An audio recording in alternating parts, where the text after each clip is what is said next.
dhugaa dubbachuu fi waa'ee Andu'aalem wanti natti dhaga'amu jira. Gara lamaan jira wanti natti dhaga'amu tokko.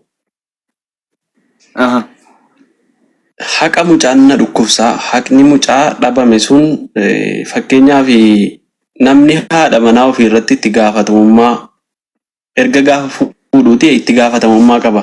Utuma namni biraa ajjeesee isatti itti gaafatama. Fakkeenyaaf Taajuu Shukubbee yeroo haadha manaa isaa ajjeesu nata ajjeesedhee harka kennee ummanni Oromoos kan isa jaallatanu kanuma isa jaallatanutti itti ka'e hiriyootuma isaatti itti ka'e akka amma inni hidhamutti duuka dhiphatani silaa Oromoon haqa mucaa barbaade haqa jiru gingilchee yoo Andu'aalem ta'es firdi itti kennu ilmi namaa nama waan ta'eef yoon immoo isa hin taane nama biraa ta'e Andu'aalem haqa sii barbaade baasuu qaba yoo illee isa hin taane jechuudha.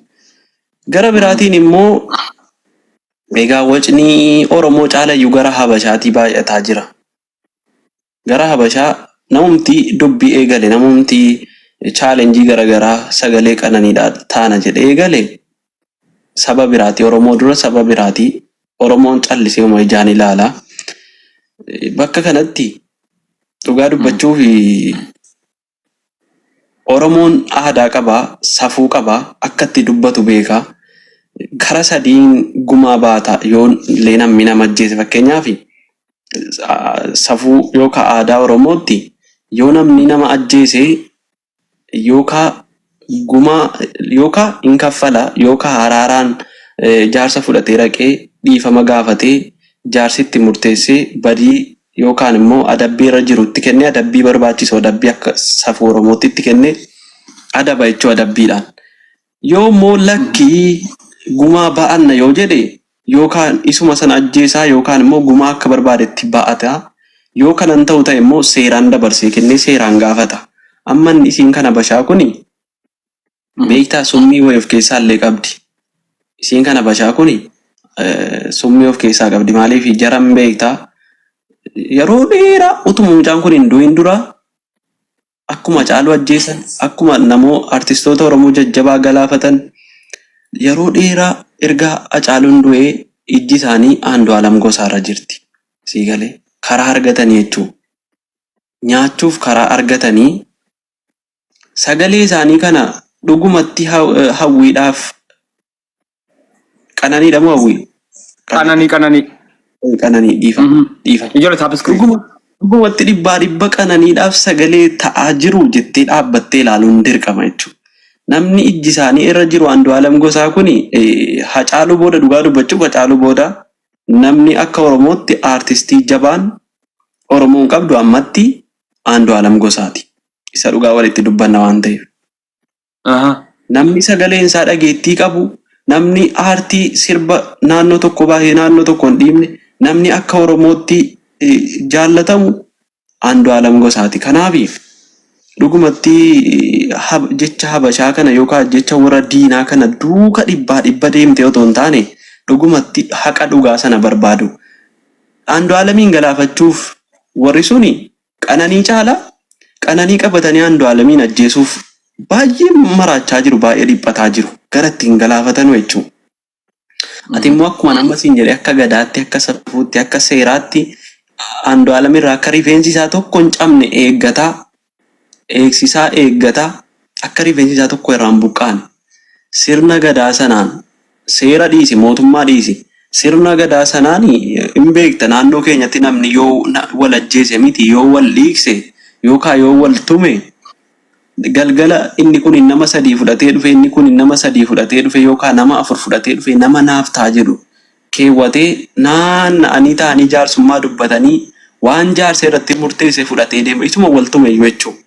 Inni nama ajjeese immoo egaa nama jabaadha. Isiinis qananiinis nama jabduudha. Isiinis aartistii jabduu fiilima garaagaraa keessatti gahee gurguddaa taphataa turte. Isiinis nama jabduu nama jabaadha. Maatii jabaarraa dhalatte inni maatii jabaarraa dhalate Oromoon akka ilmaan ofiitti ilaala warra kana lama. Kanaaf gara qulqulluu ta'een haqa baasuudha malee akka kootti jechoota Habashaa kana jala deemanii Andu'aalemitti duuluun safuu Oromoo aadaa Oromoo cabsanii Me ajjecha waan ati jette kana tawaasii kaasa waa ijaarsummaa waan ati jette kana. Andu'aalem ajjecha kana keessa harka qabaa mucaa kana galaafachuu keessatti harka qaba jettee shakkita akka keetti ajjeesuu keessatti harka keessaa qaba ajjechaa keessa. Fakkeenyaaf namoonni gaafa jaarsummaa jedhamu rakkoo akka waan ajjeeseera inni ta'etti miira shakkii waan qaban fakkaatu jaarsummaa dhaqee araarfachuu danda'a akkas naamin gaafa jedhamu. Namni tokko eega ajjeesuun isaa milkanaa'ee booda ka jaarsummaa raquuyyuu jire. Dhugaadha. Namni kun ajjeesuun isaa wanti milkanaa'ee jira jechuudhaaf akka jaarsummaatti kan dubbatamu si qofallee osoo hin taane namoota hedduu jaarsummaa waan jedhanuu fi namni kun ajjeesuun isaa ta'u milkanaa'eera jechuu waan jedhu kaasuu barbaadeetan. Dhugaa dubbachuuf utuma inni ajjeefne dhibbaan Andu'aalemtu itti gaafatama fudhata akkuma jalqaba irratti sii kaase haadha manaa isaati ajjeesuu baatus haati manaa isaa duute sun isatti itti gaafatama fudhata. Namni akkamitti isa dhiisee isi ajjeesaan nama hundaa ta'uu qaba. Isatu saba biraa wajjin illee yookaan namni biraa isa ajjeesuuf barbaadaa malee isi ajjeesuu barbaadaa hin jiru. Akkamitti isa dhiisanii isi ajjeesanii jettee itti yaaduu dhaabbattee ilaaluun dirqama. Utuma inni immoo hin ajjeefne utuu nama biraa ta'e baatee dubbatti seenuun dhiiftuu gadi baatee akkuma fuula siirraa argaa turte dhugaan dhugaadha irraan darbinu irraan hin tarkaanfannu. Akkuma fuula siirraa argitee rukuttaa baay'ee rukutamtee turte Andu'aalemii jiru namni akkana qubatti qabu hin jiru isa tabbaa manaasiiti waan ta'eef sii galee rukuttaa sana utuu nama biraa ta'e baatee dubbatti seeraan gaafatti malee akkasitti miira gaddaa yookaan waaroo gaddaa uffattee dhuftee akkasitti mul'attu jechuudha. Kanaaf Andu'aalem dhibba keessaa dhibba itti gaafatama isatu fudhata. Utuma inni ajjeefne isatti ajjeesedha mee isatti kennama maaliifi haadha manaa isaati haadha manaa jechuun erga haadha abbaasii jalaa fudhatee dhufee kanuma isaatii isa jechuun isatti itti gaafatama waa hunda fudhatee jira. Kanaaf isarraa eegama wanti hunduu harka isaa keessa waan jiruuf isuma ajjeesedha mee fudhatama. Kanaaf isatti itti gaafatama jechuudha. Okay, Amaaronni amma falmaa jiran gaa'eran si deebisaa. Dhugaadhuma dhiiga qananii kanatu jara gube moo siyaasa keessa taphataa jiru moo ergaa wayii keessa dabarfataa jiru moo dhugaadhuma ajjechaa qananii kanaaf falmaa jiru warri soddaa kun mirga isheetiif falmaa jiru moo keessa siyaasa wayii taphataa jiru ergaa wayii keessa dabarfataa jiru. Ammas immoo as deebisaniiru. Wama fedhan godhanii waan milkaan tokko qaban qoodaniiru Oromoo siyaasa taphatanii qoodaniiru sii galee qoodaniiru gaafan siin jedhu garee Andu'aalemii falmuu fi garee mucaa amma dhiiga mucaa kanaaf falmu adda qoodan akkamitti qoodan yoo jette walitti deebi'uu taate deebi'anii Oromoo kana bakka lamatti qoodanii akka walitti deebi'anuu shoora guddaa taphatan itti milkaa'an. Okay, milkaa'uun jiraa kun akkamitti idduutti ka'u. Karattiin akkuma Hacaaluu galaafatanii Oromoof Oromoo walitti buusanii jeequmsa kaasan inni jedhus ana keessa akka dhuunfaa kootiitti hin galan natti dhaga'ama beektaa gaafa jarri garaagaraan sagalee ta'an.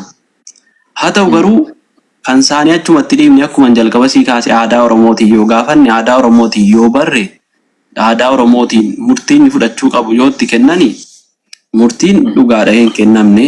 Murtiin sitti kennamuu qaba akka aadaa Oromootti. Malee diinni dhufee keessa galuun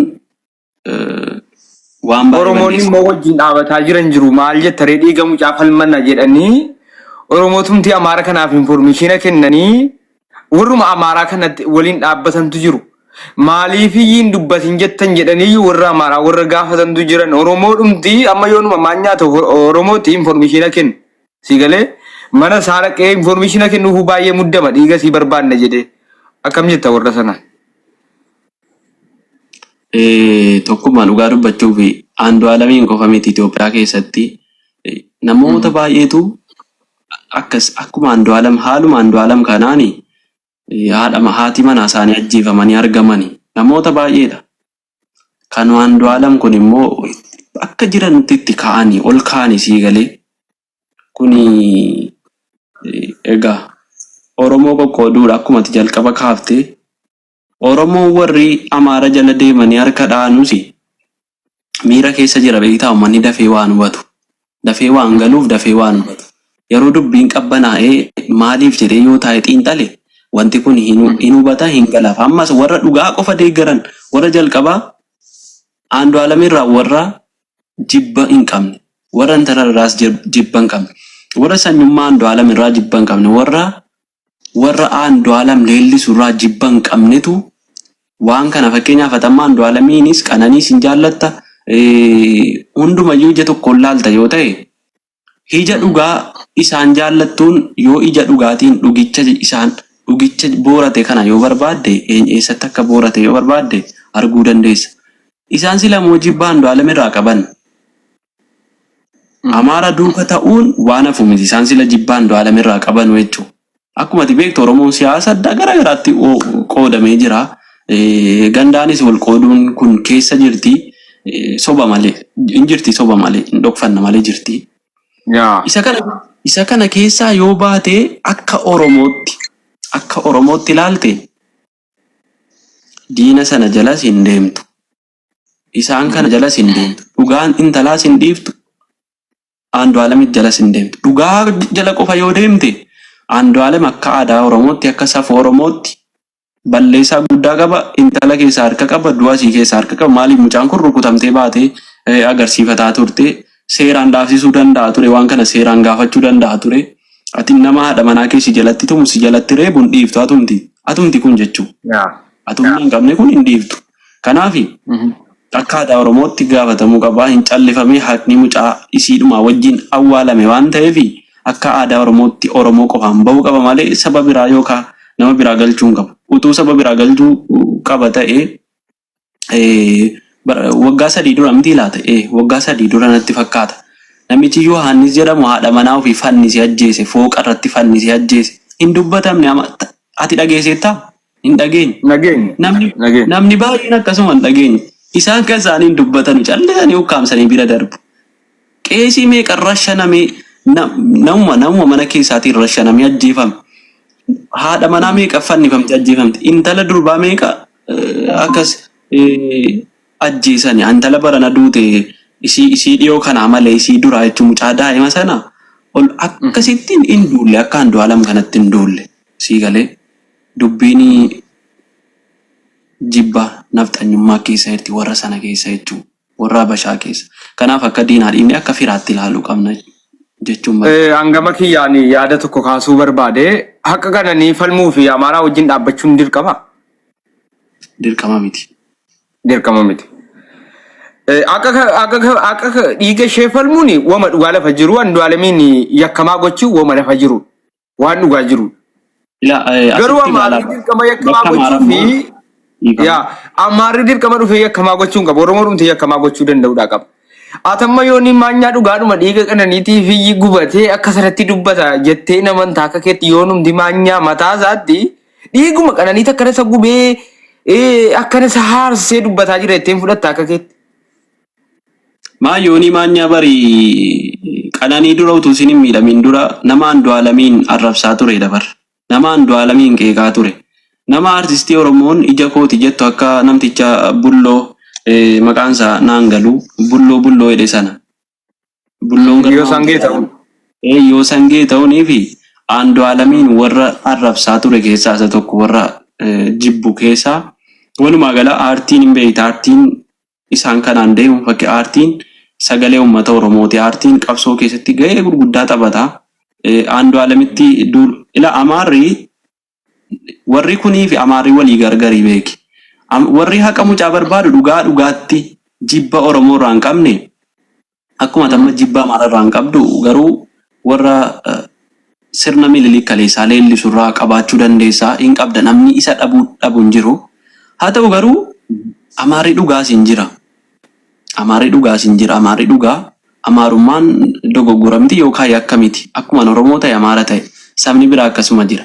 Tarii Amaarri dhugaa yookaan sabni biraa dhugaatti haqni mucaa barbaadamuu qaba akka obboleettii kooti jedhee yoo falme wajjin dhaabbachuun dirqama. Maaliif dhugaadha waan ta'eef. Dhugaan eenyummaan ilaallattu sanyummaan ilaallattu. Garuu warri shira qabanu garaan isaanii shira qabanu warri jibba aartist Andu'aalem irraa jalqabuma qabanu isaan kun karaa argatani. Sii galee saa ollaanii gaanfa cabse Saa ollaan ije bangaan facabsee ollaan ija jaamsaa. akkasii akkasii mammaakichi kun kan jaraa walitti natti fakkaate beektaa gaafa akkanaa Ammas ati waan fudhachuu tokkotu qabdi. jira beektaa. Mana abbaan gubee ollaan cidhiin birmata waan jedhantu jira. Akkasii yoo ati Yaa. baaftee gatte ila naamani tokkummaa naamani yoo haala amma deemaa jiru kanaan Andu'aalamitti akka jirutti haqa isaas eeguu qabna bara haqa isaa eeguu qabna bara haqaan gaafanna Yaa. malee dabaan hin gaafanna. Akka amma deemaa jirru kanatti Andu'aalamitti duulla taanaan naamani Andu'aalam akka sareetti yoonni akka Hacaaluu sana miti. Akka sareetti qaamni isaa cicciramee bakkeetti gatamee as dhiyootti hin duune qorataa miti.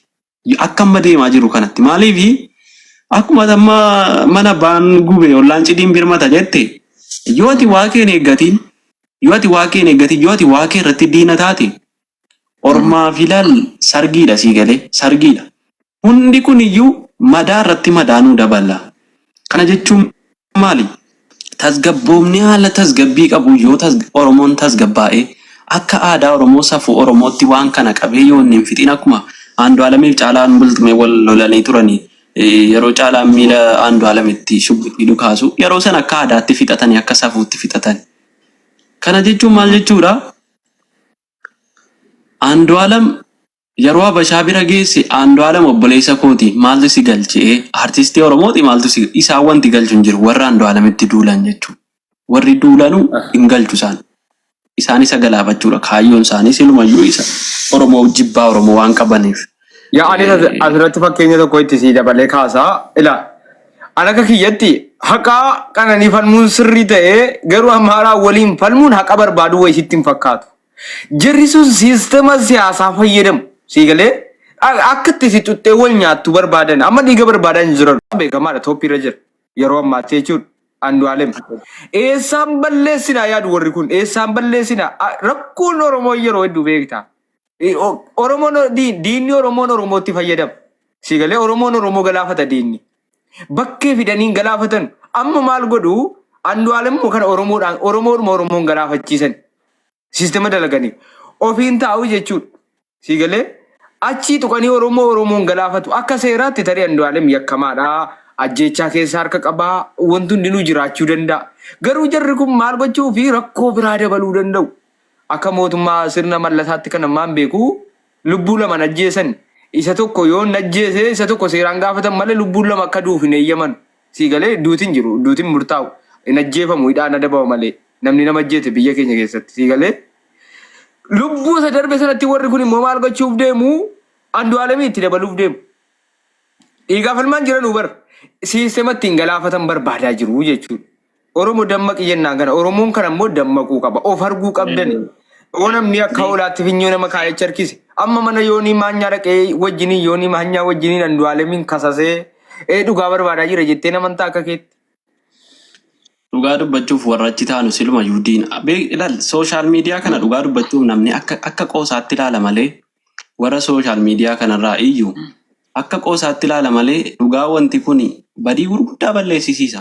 Tokko diinni akkuma jalqaba jettee keessaa wal ijaaree gurmaa'ee tokkummaa qabatee tokkummaa qabuun si ijjisiisa malee takkaa Oromoon akka diinni akka keessumaa Habashaan nu ijjisiisutti wal ta'ee Habashaa ijjisiisee hin beeku. Garuu Habashaan akkuma amma nu cabsu jettee gaafa ka'anu hin gurmaa'u laa tokkummaa qabu. Ati Gondari ati Gojjami ati achi asiin jedhan hin jiru Amaara keessa Amaarri Amaaruma sii galee. Inni kun Arsiidha kun Jiluu kun Wallagga kun Gujiidha kun Boorana hidhee Oromoon akkuma baay'ina keenyaatti kutaaf gandaan wal hiree qilleensa diinaanuu keessa galchaa. Qilleensa diinaanuu keessa gaafa galche diinni akka laayyootti nu keessa seeneera. Akkuma Caaluu ajjeesan Andu'aalemiin ajjeesu. Akkuma Andu'aalemiin ajjeesanii nama ka'e Andu'aalemiif dhaabbate wayii ajjeesu.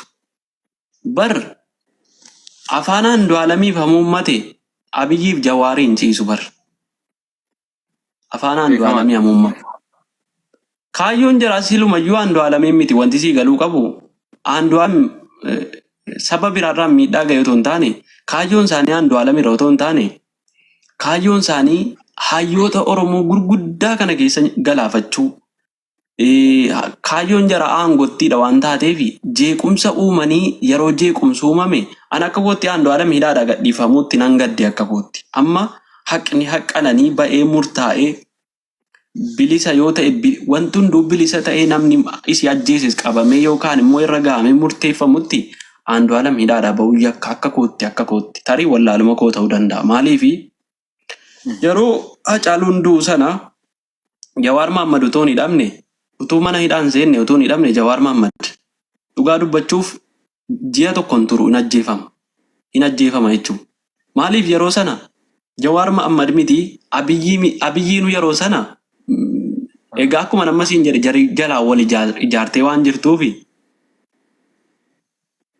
karaa gabaabaadhaan ajjeefti. Karaa gabaabaadhaan Jawaariin ajjeeftutu yeroo sana Jawaariin hin ajjeefte jechuudha.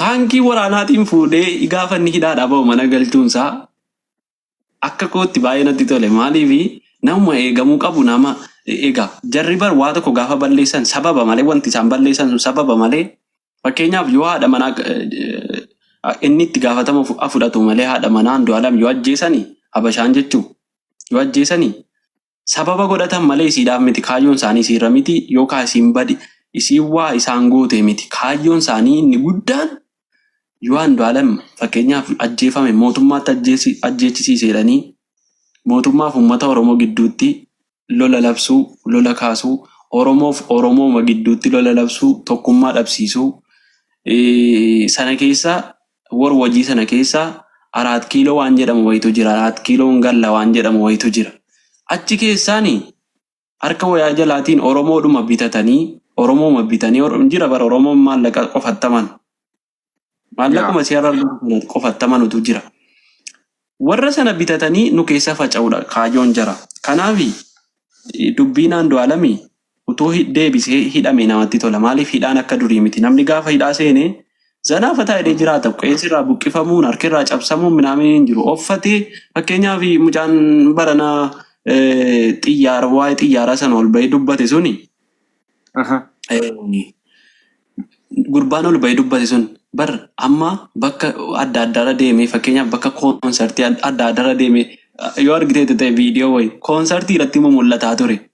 Mana hidhaatii bahee koonsartii deemee hidhaatti deebi'uu danda'asiin jechuu barbaadeetan. Hidhaan biyya keenya amma firiidamii qaba akka duraa sana miti. Yoo hidhaa seenee furdatee baay'ee namni naa hidhame biyya keenyatti cocoomee fa'a. Akkasi. Ani nama baay'een arganii gaafa hidhaa seenanu qaamni isaanii kun qaqalloodha beektaa? Qaqalloodha gaafa hidhaa seenanii gadi baanu fufurdatanii babbareedanii inni kiristaana ta'e inni qeesii ta'e gagabbatee areeda qofa ta'e bakka qeesii dhugaa ta'e gadi ba'a mala isaallee sirreeffate. Inni galma walgahii sana irratti wanta inni jedhe tokko nama hidhuuf irra kan nu jedhe maaliif qallabni jaraanurra waan ta'eef qallabaan miidhamna jedhe maaliif dhugaa dubbachuuf uummanni kun foon waggaatti nyaanne torbee nyaata sii galee gaafa hidhaa seene. Kanaaf eegaa kanaaf Andu'aalam utuu hidhaatti deebi'e waa balleessee utuu hin taane amma haga jechuun azzabamuu yookaan hidhamee diinummaaf otoo hin taane harki diinaa kun akka cituuf akka kaayyoon jara amma seenuufi Andu'aalam eegamuu hin danda'u akkuma ati beektu Hacaaluu caala Oromoon nama jaallatu hin qabu an amma akka kootti Andu'aalamiin nan jaalladhaan haqa mucaa otoo hin barbaadu Andu'aalamiin nan jaalladha haqa mucaa immoo isaa wajjin ta'e hin jaalladha kanaafi utuu deebi'ee hidhamee shirri diinaa kun fashalaa yana natti tola akka kootti dhugaa dubbachuuf karaa gabaabaan galaafatti Andu'aalamiin.